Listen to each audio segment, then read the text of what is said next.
Hello student, स्वागत है आपका आईसीटी वर्चुअल क्लासेस में। मैं हूं कविता, आपकी साइंस टीचर। उम्मीद करती हूं आप सभी अच्छे होंगे और स्वस्थ होंगे। सो क्लास कंटिन्यू करेंगे अपना चैप्टर, और चैप्टर का नाम है न्यूट्रिशन इन प्लांट्स। हम बात कर रहे हैं प्लांट्स में न्यूट्रिशन कैसे होता है, और न्यूट्रिशन पढ़ते पढ़ते हमारे पास टॉपिक आया कि प्लांट्स जो है वो अपना फूड कहाँ से लेते हैं। इसी के साथ हमने ये भी पढ़ा कि प्लांट्स जो हैं वो अपना फूड खुद ही बनाते हैं, अपना भोजन खुद ही बनाते हैं। तो इस बारे में हम चर्चा कर रहे थे यहाँ पर, और इसी के साथ हमारा जो टॉपिक चल रहा था वो है टाइप्स ऑफ न्यूट्रिशन, यानी कि पोषण के प्रकार। अपना टॉपिक कंटिन्यू करने से पहले हम देख लेंगे प्रीवियस जो हमारे टॉपिक हैं, हमने अभी तक क्या पढ़ा है और अब हम क्या पढ़ने वाले हैं। तो आगे बढ़ते हैं। यहाँ पर सबसे पहले बात करते हैं कि हमारे पास कौन कौन से टॉपिक हमने कवर कर लिए हैं। तो इंट्रोडक्शन आपने कर लिया है। यहाँ पे अब बात करें modes of nutrition. Modes of nutrition में आपने ऑटोट्रॉफिक न्यूट्रिशन की डेफिनेशन कर ली है। अब आप बात करेंगे यहाँ पे फोटोसिंथेसिस के बारे में। ठीक है, क्लियर है? यहाँ पे कितने टॉपिक पढ़े हैं? इंट्रोडक्शन पढ़ा है कि न्यूट्रिशन क्या होता है, न्यूट्रिएंट्स क्या होते हैं यानी कि पोषण क्या होता है, पोषक तत्व क्या होते हैं। मोड्स ऑफ न्यूट्रिशन में हमने पोषण के प्रकार पढ़े हैं यहाँ पे। ठीक है, जिसमें पहला प्रकार आया है ऑटोट्रॉफिक न्यूट्रिशन। इसका हमने इंट्रो कर लिया है, इसको और ज्यादा डिटेल में हम आज यहाँ पर समझेंगे। ठीक है, इंट्रोडक्शन में क्या चीजें हमने पढ़ी है? हमने कहा कि सारे जितने भी जीव हैं उन्हें क्या है, यहाँ पे एनर्जी की रिक्वायरमेंट है। तो सभी चीजें जो हो रही हैं वो किसके लिए हो रही हैं? एनर्जी के लिए हो रही हैं। ठीक है, सभी चीजें जो हो रही हैं वो एनर्जी के लिए हो रही हैं। एनर्जी कहाँ से मिलेगी? आपने कहा एनर्जी मिलती है फूड से मिलती है। ठीक है, अब आपने कहा फूड का जो फूड कहाँ से लिया जा सकता है, कहाँ से फूड को प्राप्त किया जा रहा है, इसके आधार पर आपने कहा कि दो प्रकार के हमारे पास क्या आते हैं, यहाँ पे जीव आते हैं।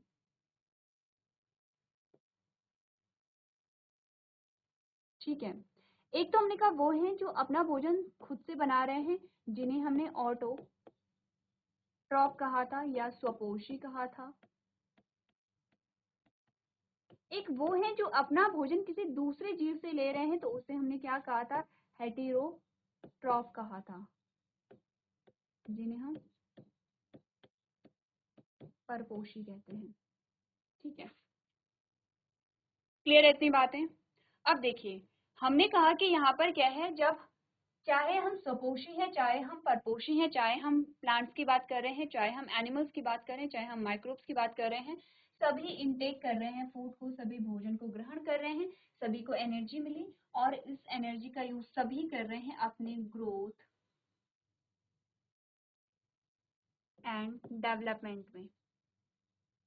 अब ग्रोथ एंड डेवलपमेंट का मतलब ये होता है जैसे नए जीवों का निर्माण होता है, जैसे नए पौधे बन रहे हैं, जैसे पौधे में बीज बन रहे हैं, पौधे में फूल आ रहे हैं, पौधे में फल आ रहे हैं, ये सभी क्या है? अपने का ग्रोथ एंड डेवलपमेंट है। और सभी के लिए एनर्जी चाहिए। एनर्जी कहाँ से मिलेगी? फूड से मिलेगी। फूड आपने का डिपेंड करता है, कोई खुद से अपना भोजन बना रहा है, कोई क्या कर रहा है, किसी दूसरे जीव से अपना भोजन बना रहा है। तो ये एक इंट्रोडक्टरी पार्ट हमारा आता है। ठीक है, नेक्स्ट हमने कहा न्यूट्रिशन क्या है। न्यूट्रिशन एक विधि है, प्रोसेस है, जो अभी तक आपने पढ़ा है। जो भी प्रोसेस है, ये पूरी जो प्रोसेस है कि भोजन को लेकर के एनर्जी प्राप्त करके वृद्धि और विकास होना, इस पूरी प्रक्रिया को हम क्या कहते हैं? न्यूट्रिशन कहते हैं। न्यूट्रिशन हमने कहा कि न्यूट्रिशन की जो प्रक्रिया है वो भोजन के द्वारा होगी, और भोजन में उपस्थित पोषक तत्वों के द्वारा होगी। ये वो हमारे पोषक तत्व यहाँ पे आते हैं। आगे बढ़ते हैं, आगे बढ़ते हैं। और हमने यहाँ पर कुछ चीजें समझी थी, पढ़ी थी, जैसे कि हमने कहा था कि सारे जो जीव है वो अपना भोजन ग्रहण कर रहे हैं। जैसे कि ये क्या है? एनिमल्स है, जंतु हैं। ये अपना भोजन कहाँ से ले रहे हैं? एक प्लांट से ले रहे हैं। प्लांट क्या है? लिविंग है। हमने कहा ये अपना जो फूड है ये कहाँ से ले रहे हैं? प्लांट से ले रहे हैं। प्लांट क्या है? आपने कहा लिविंग है। आपने कहा कोई लिविंग अगर अपना भोजन क्या करता है, कोई भी जीव अपना भोजन अगर किसी लिविंग से ले रहा है, इट मीन्स कि वो क्या है? यहाँ पे पर पोषी है, यानी कि अपने पोषण के लिए किसी पराये जीव पे निर्भर है। तो इसीलिए हम इन्हें क्या कहेंगे? परपोषी कहेंगे या हेटेरोट्रॉफ कहेंगे। ये क्या कहेंगे? इन्हें हेटेरोट्रॉफ कहेंगे। अब आपने कहा ये प्लांट है, ये अपने भोजन के लिए किस पे निर्भर है? आपने कहा एक तो इसमें जो पिगमेंट है, हरे रंग का जो वर्णक होता है, जो हरा रंग है, हरा रंग किसकी वजह से होता है? क्लोरोफिल की वजह से होता है। क्लोरोफिल क्या है आगे जाके अच्छे से समझेंगे, अभी के लिए इतना समझिए। जो हरे पार्ट होते हैं प्लांट के वो क्यों होते हैं, क्योंकि उसमें क्लोरोफिल होता है। तो एक तो क्लोरोफिल हो गया है, दूसरा सनलाइट हो गई है जो एनर्जी है, तीसरा कार्बन डाइऑक्साइड हो गया है, चौथा पानी हो गया है। ये सारी चीजें मिल करके क्या करती हैं, भोजन बनाते हैं पौधे में, ठीक है, भोजन का निर्माण होता है। अब ध्यान रखिए, हमने कहा पौधा अपना भोजन बनाने के लिए कोई भी जो चीज है वो किसी लिविंग से नहीं ले रहा है। जैसे कि क्लोरोफिल उसमें अपने पास है, नेचुरली उसके पास होता है। कार्बन डाइऑक्साइड गैस है जो वातावरण से ली जाती है, नॉन लिविंग है, ठीक है, लिविंग नहीं है। पानी जो है वो मिट्टी में घुलनशील पानी लेता है, नॉन लिविंग है, लिविंग नहीं है। एनर्जी जो है वो सनलाइट, जो सन है, जो सूर्य है, उससे लिया जा रहा है, यहाँ पे नॉन लिविंग है, लिविंग नहीं है। तो एक बात अपने माइंड में आपको बिठा लेनी है कि कोई भी जीव अगर अपना भोजन किसी दूसरे जीव से लेता है, चाहे पादप है, चाहे एनिमल है, चाहे पादप है, चाहे जंतु है, चाहे माइक्रो ऑर्गेनिज्म है, तो वो क्या कहलाएगा, परजीवी, परपोषी कहलाएगा, हेटेरोट्रॉप कहलाएगा। कोई जीव अगर अपने भोजन का निर्माण क्या कर रहा है, वातावरण में जो चीजें उपलब्ध हैं उनसे कर रहा है, या फिर अपने भोजन के लिए किसी भी प्रकार से किसी जीव, किसी पादप, किसी माइक्रो ऑर्गेनिज्म पे निर्भर नहीं है, उसे हम क्या कहेंगे, स्वपोषी कहेंगे। स्व का मतलब होता है स्वयं, पोषी का मतलब होता है पोषण, तो इसे हम क्या कहेंगे, स्वपोषी कहेंगे। इतनी बातें हमने कर ली थी प्रीवियस लेक्चर में भी, ठीक है। अब आगे बढ़ते हैं, डेफिनेशन पे आते हैं। चलिए, ये इमेज हमने यहाँ पर कही थी कि ये सारी चीजें हम खाते हैं, ये हमारा भोजन है। हमने कहा ये हम कहाँ से प्राप्त कर रहे हैं, ये सारी चीजें हम प्लांट से प्राप्त कर रहे हैं, पौधे से प्राप्त कर रहे हैं। पौधा क्या है, लिविंग है। तो मनुष्य अपना भोजन या तो प्लांट से ले रहा है या एनिमल से ले रहा है, दोनों लिविंग है। तो हम क्या कहलाएंगे, स्वपोषी हैं या परपोषी। हमने कहा हम परपोषी हैं क्योंकि हम अपने भोजन के लिए किसी जीवित पे निर्भर हैं, ठीक है। अब आते हैं डेफिनेशन पे। तो डेफिनेशन क्या बोली गई है, आपने कहा on the basis of different modes of nutrition organism are categorised into two major types, that is autotroph and heterotroph. Next slide में होगा। तो आपने कहा कि पोषण के विभिन्न तरीकों के आधार पर जीवों को दो प्रमुख प्रकारों में वर्गीकृत किया गया है, ठीक है। पहला आता है ऑटोट्रॉफ। ऑटोट्रॉफ है, ऑटो का मतलब होता है सेल्फ यानी कि स्वयं, और नेक्स्ट है नरिशमेंट यानी कि पोषण। ऑटो का मतलब होता है स्वयं, और ट्रॉप्स का मतलब होता है कि पोषण या नरिशमेंट आप इसे कहते हैं, यानी कि ऐसे जीव जो अपना पोषण स्वयं करते हैं। स्वयं कैसे करेंगे, किसी जीव पे निर्भर नहीं है। निर्भर किस पे है, जो वातावरण में जो क्या है घटक है, जो नॉन लिविंग है, ठीक है। इट मीन्स हम ये कह सकते हैं कि अगर यहाँ पर कोई भी जीवित प्राणी नहीं है या पादप नहीं है, तो ये फिर भी अपना भोजन बना सकते हैं, बस इन्हें कुछ चीजें चाहिए होंगी जो नॉन लिविंग होती हैं। तो हमने क्या बोला, autotrophic nutrition is the mode of nutrition in which organisms make their own food from the simple substances like carbon dioxide, water by the process of photosynthesis. Therefore, plants are called autotrophs. आपने कहा कि autotrophic पोषण, पोषण का वह तरीका है जिसमें जीव प्रकाश संश्लेषण की प्रक्रिया द्वारा सरल पदार्थ जैसे कार्बन डाइऑक्साइड और जल से अपना भोजन बनाते हैं, इसीलिए पौधों को स्वपोषी कहा जाता है। अब ध्यान से देखिए पौधे अपना भोजन कैसे बनाते हैं। पौधों को चाहिए होता है यहाँ पे कार्बन डाइऑक्साइड। ये क्या है, कार्बन डाइऑक्साइड है, जो कि क्या है, एक गैस होती है, ठीक है। कहाँ होती है, आपके वातावरण में होती है। आपने पढ़ा भी होगा कि आप देखते हैं कि जो अर्थ है, जो पृथ्वी है, उसका टेम्परेचर बढ़ता चला जा रहा है, उसका एक रीजन कार्बन डाइऑक्साइड का बढ़ना भी है। इस कार्बन डाइऑक्साइड को कौन कंज्यूम कर रहा है, प्लांट कंज्यूम कर रहे हैं। और हमारे वातावरण में जो कार्बन डाइऑक्साइड है उसका यूज जब प्लांट कर ले रहे हैं, तो आपने कहा कि कार्बन डाइऑक्साइड हमारे वातावरण में कम हो जाती है। क्योंकि कार्बन डाइऑक्साइड ज्यादा हो रही है, तो आपने कहा ज्यादा हीट, ज्यादा गर्मी होती है। जब कार्बन डाइऑक्साइड का यूज प्लांट करेंगे तो कार्बन डाइऑक्साइड कम होगी और हमें ठंडक का एहसास होता है। यही रीजन है कि जब आप किसी छायादार पेड़ के नीचे रहते हैं, छाया में रहते हैं, आपको ठंडक महसूस होगी। जब आप धूप में जाते हैं तो आपको गर्मी फील होती है, ठीक है, क्योंकि जहाँ पे पेड़ होंगे वहां की कार्बन डाइऑक्साइड का जो लेवल है वो कम होगा यहाँ पे, ठीक है। एक तो उसे चाहिए होता है कार्बन डाइऑक्साइड, कैसे लिखते हैं,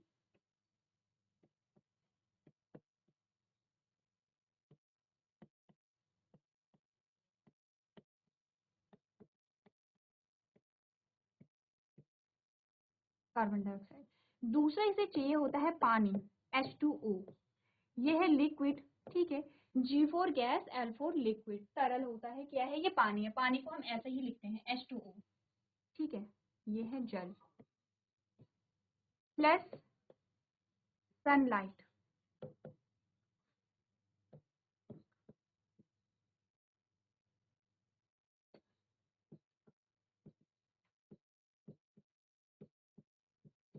सूर्य का प्रकाश, ये सब मिलकर के बनाते हैं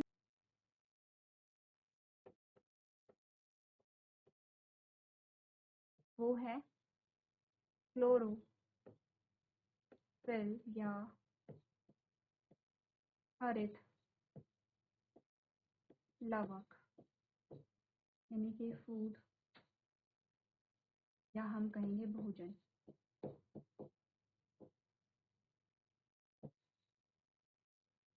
ठीक है, पौधे को जरूरत होती है कार्बन डाइऑक्साइड गैस की, पानी की, सूर्य के प्रकाश की, क्लोरोफिल जो कि पौधे में ऑलरेडी होता है। इन सब को मिला करके पौधा क्या बनाता है, भोजन बनाता है अपना। और पौधे में ये जो भोजन है ये क्या होता है, ग्लूकोज के रूप में बनता है। ठीक है, हमने कहा ये जो प्रक्रिया है, भोजन बनने की जो प्रक्रिया है उसका भी नाम है, उसका नाम है प्रकाश संश्लेषण। तो क्या मतलब होता है इसका, इसके बारे में हम डिस्कस करेंगे। पहले आप थोड़ा सा पढ़ लेंगे कि स्वपोषी की जो डेफिनेशन है वो क्या है।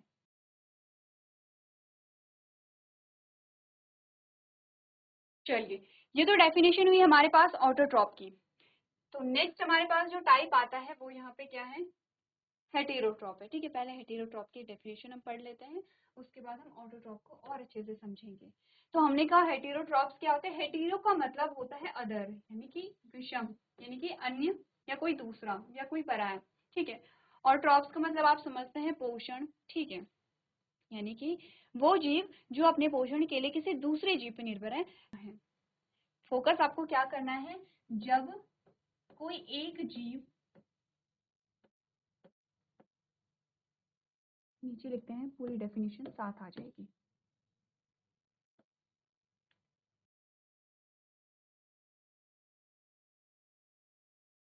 चलिए, तो आपने फोकस किस चीज पे करना है यहाँ पे,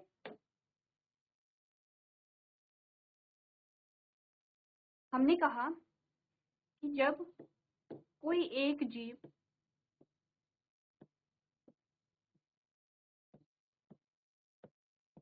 अपने भोजन के लिए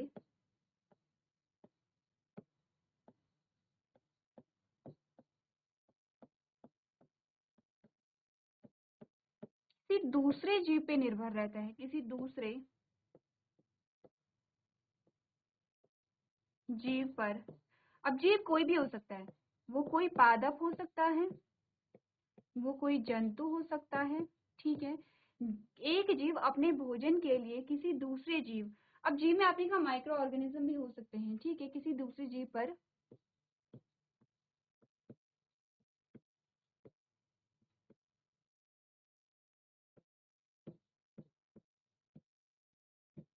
होता है,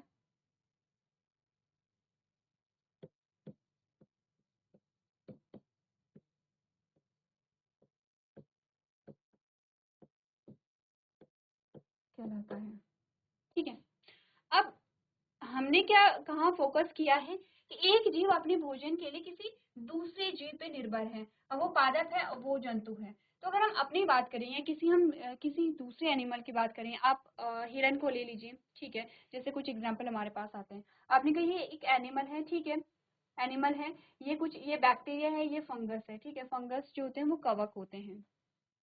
हमने कहा एक यहाँ पे शेर, एक लॉयन है, या फिर हमने कहा एक हिरन है यहाँ पर, या हमने कहा एक चींटी है यहाँ पे, या हमने कहा एक कॉकरोच है, या हमने कहा गाय है, या हमने कहा मनुष्य है।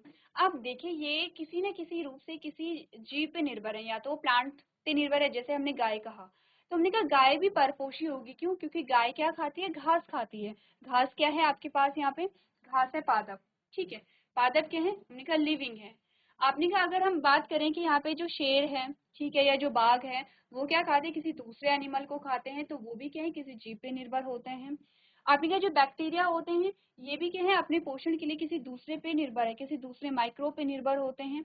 तो इसी प्रकार से ये भी क्या है, आपने कहा परपोषी है। तो बैक्टीरिया आपने कहा स्वपोषी परपोषी दोनों प्रकार के होते हैं। ठीक है, स्वपोषी भी होंगे, परपोषी भी होंगे। तो यहाँ पर हमने कहा कि जो जीव अपने भोजन के लिए किसी दूसरे पे निर्भर है, वो क्या होगा, यहाँ पर दूसरे पे निर्भर नहीं है बल्कि किसी दूसरे जीव पे निर्भर है, वो परपोषी होगा। जैसे आपने कहा घास है, जैसे कुछ प्लांट्स होते हैं, जैसे कुछ बैक्टीरिया है, जैसे कुछ एल्गी यानी कि शैवाल है, अब ये किसी जीव पे निर्भर नहीं है, तो हमने कहा ये क्या होंगे, स्वपोषी होंगे। अब हमने बहुत बार यहाँ पे डिस्कस कर लिया है, तो आपको ये समझ आना चाहिए कि परपोषी और स्वपोषी दोनों में अंतर क्या है। तो हमने कहा human and animals do not contain chlorophyll. आपने कहा जो जीव जंतु होते हैं उनमें क्लोरोफिल नहीं होता है। क्लोरोफिल अगर होता तो हम हरे रंग के दिखाई देते हैं। जैसे कि पेड़ पौधों में हरा रंग क्यों होता है, क्लोरोफिल की वजह से होता है। और आपने कहा क्योंकि हमें क्लोरोफिल नहीं होता है and depend on plants for their food in readymade form. अपने का मनुष्य और जानवरों में क्लोरोफिल नहीं होता है और वे तैयार रूप से अपने भोजन के लिए पौधों पर निर्भर होते हैं। Those organisms which can't prepare their own food and take food from green plants or animals are called heterotrophs, and the modes of nutrition is called heterotrophic nutrition. तो हमने कहा कि वे जीव जो अपना भोजन स्वयं नहीं बना पाते सकते हैं और हरे पौधे या जानवरों से भोजन लेते हैं, विषम पोषी कहलाते हैं। और पोषण के इस तरीके को विषम पोषी पोषण कहा जाता है। एक बार डेफिनेशन पढ़ना है आपको, रटना कुछ भी नहीं है, चीजों को समझना है। अगर आपको कोई डाउट रहता है तो बीच में आप पूछ सकते हैं, लेकिन रटेंगे नहीं, आप चीजों को यहाँ पर समझेंगे।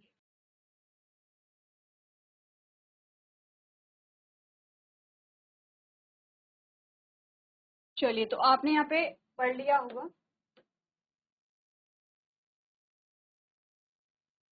चलिए, अब स्वपोषी पोषण में हमने कहा स्वपोषी पोषण किनमें होगा। अभी तक आपके पास जो एग्जाम्पल आए हैं,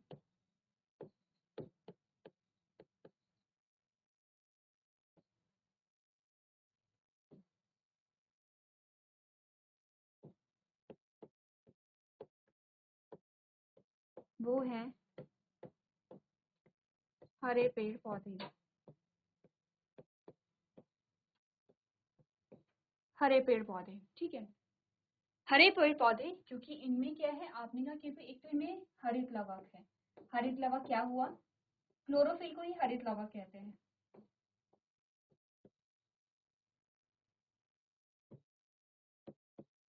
क्योंकि इनमें क्लोरोफिल है, इसीलिए ये क्या होते हैं, हमने कहा कि हरे कलर के हमें दिखाई देते हैं। जैसे कि अब आप जितने भी पेड़ पौधे देखते हैं वो हरे रंग के इसीलिए हैं क्योंकि उनमें क्लोरोफिल है। क्लोरोफिल को हम हरित लवक भी कहते हैं, ठीक है। इसी के साथ साथ इन ये क्या क्या चीजें यहाँ पर लेते हैं, तो ये आपको पता है। एक तो पहला है पानी, ठीक है, पानी है पहला, पानी है। दूसरा कार्बन डाइऑक्साइड है। तीसरा सूर्य का प्रकाश है। और चौथा आपने कहा पत्तियों में ही होता है, ठीक है। अब ये जो डायग्राम है ये आपको इसलिए अलग से दिखा रखा है क्योंकि हमने ये चीज डिस्कस कर ली है। आपके पास क्वेश्चन आता है इस प्रक्रिया को, यहाँ पर आपने कहा ये जो पूरी प्रक्रिया हो जाती है तो यहाँ पे भोजन का निर्माण होता है, ठीक है। इस पूरी प्रक्रिया को हम क्या कहते हैं, फोटोसिंथेसिस कहते हैं, प्रकाश संश्लेषण कहते हैं। अब आपके पास क्वेश्चन कैसे आते हैं, अभी हम प्रकाश संश्लेषण को बहुत डिटेल में समझेंगे। उससे पहले आपको ये समझना है कि प्रकाश संश्लेषण क्या है। आपने कहा पौधों में भोजन बनाने की प्रक्रिया को हम क्या कहते हैं, यहाँ पर प्रकाश संश्लेषण या फोटोसिंथेसिस कहते हैं। क्या बात की है, हमने बात की है पौधों में भोजन बनाने की जो प्रक्रिया होती है,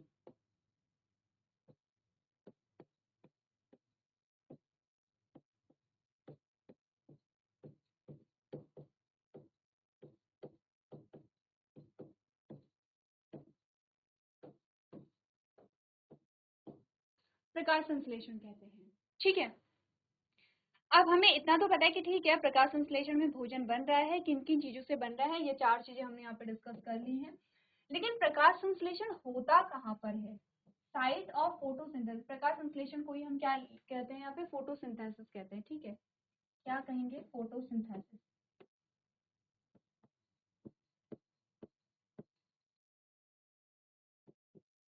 प्रकाश संश्लेषण का अगर हम अर्थ समझे तो प्रकाश का मतलब तो आप समझते हैं लाइट है, प्रकाश है। संश्लेषण का मतलब होता है फॉर्मेशन।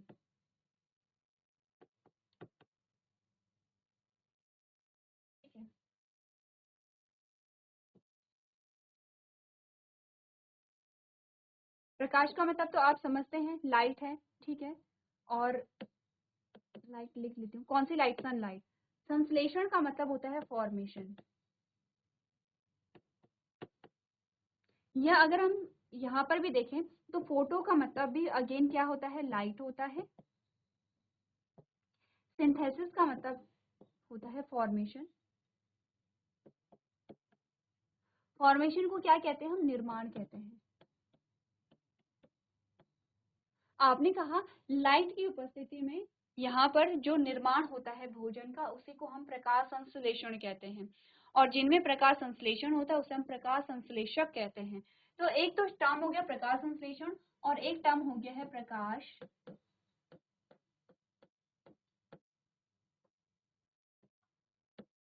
प्रकाश संश्लेषक, ठीक है। दो टर्म है और आपको यहाँ पे कंफ्यूज नहीं करना है। हमने कहा यहाँ पे भोजन बनाने की प्रक्रिया को प्रकाश संश्लेषण कहते हैं। अगर दोनों को हम तोड़ करके देखें तो प्रकाश का मतलब आप लाइट समझते हैं, संश्लेषण का मतलब होता है फॉर्मेशन या निर्माण। तो यानी कि प्रकाश की उपस्थिति में भोजन के निर्माण को हम प्रकाश संश्लेषण कहते हैं। या अगर इसको तोड़ करके देखें तो फोटो का मतलब फिर से लाइट होता है। फोटो शब्द जहां भी आए आपको अब से ध्यान रखना है, फोटो का मतलब होता है लाइट। तो आपने कहा फोटो का मतलब है लाइट और सिंथेसिस का मतलब है निर्माण, ठीक है। सिंथेसिस का मतलब क्या होता है? यहाँ पे निर्माण होता है या फॉर्मेशन होता है। यानी कि लाइट की प्रेजेंस में जो फूड की सिंथेसिस हो रही है उसे आप क्या कहते हैं? फोटोसिंथेसिस कहते हैं। आपने कहा जिनमें फोटोसिंथेसिस होती है उससे हम उन्हें हम क्या कहते हैं? फोटोसिंथेटिक कहते हैं। तो प्रकाश संश्लेषक को हम क्या कहेंगे? फोटो सिंथेटिक कहेंगे, ठीक है। ठीक है, क्या कहेंगे इन्हें? फोटोसिंथेटिक कहते हैं, प्रकाश संश्लेषक कहते हैं। तो अगर आपसे पूछा जाए, इनडायरेक्ट क्वेश्चन पूछा जाए कि फोटोसिंथेटिक कौन होते हैं, आपने कहा ग्रीन प्लांट्स होते हैं। ग्रीन प्लांट या हरे पेड़ पौधे। इतनी बातें क्लियर है अगर? तो अब हम आगे बढ़ेंगे और हम बात करेंगे फोटोसिंथेसिस की साइट कहाँ पर होती है। तो फोटोसिंथेसिस की जो साइट होती है, जो फूड फॉर्मेशन होता है, वो होता है लीफ में मेनली। वैसे तो जितने भी ग्रीन पार्ट्स होते हैं वहां पर हो सकता है, लेकिन अगर मुख्य रूप से हम देखें, ये लीफ है, ये एल है, ठीक है। तो हमने कहा कि वैसे तो यहाँ पर क्या है, ग्रीन पार्ट्स, जहाँ पे ग्रीन पार्ट्स है इसका मतलब क्लोरोफिल है, वहां पे फोटोसिंथेसिस होती है। लेकिन मुख्य रूप से जो फोटोसिंथेसिस होगी वो हरी पत्तियों में होती है। इसीलिए पत्तियों को हम क्या कहते हैं? फूड फैक्ट्री ऑफ प्लांट भी कहते हैं। यानी कि हम कह सकते हैं कि अगर प्लांट्स का किचन हम किसे कहेंगे? पत्ती को कहेंगे, क्योंकि पत्ती में ही क्या होता है? भोजन का निर्माण होता है। अब हमने कहा जिसे हम किचन कह रहे हैं, तो किचन में खाना बनाने के लिए सारी चीजें इकट्ठा होती हैं। तो वैसे ये जो चार चीजें हैं जो हमने यहाँ पर देखी हैं, जो कि पौधे भोजन बनाने के लिए यूज करते हैं, ये चार चीजें कहाँ इकट्ठा होती है? पत्ती में होती है। आप देख रहे हैं भोजन का निर्माण कहाँ पर हुआ है? पत्ती में हुआ है। तो इसीलिए हमने क्या बोला है कि यहाँ पर पत्ती को हम फूड फैक्ट्री या खाद्य फैक्ट्री के नाम से भी जानते हैं। अब हमें आगे पढ़ना क्या है, ये चीज आप ध्यान से देखिए। हमें पढ़ना है अब फोटोसिंथेसिस, ठीक है। हमें पढ़ना है फोटोसिंथेसिस किस प्रकार से होती है। इस डायग्राम को हमें अच्छे से समझना है। क्वेश्चन दो तरीके से आपके पास आता है, जो कि हम यहाँ पर आगे डिस्कस करेंगे। तो चलिए, जो भी चीजें हमने डिस्कस की हैं वो आप लोग घर से एक बार रिवाइज करके लेके आएंगे। तो आज के सेशन में हम इतना ही करेंगे। अभी तक क्लास में बने रहने के लिए आपका धन्यवाद।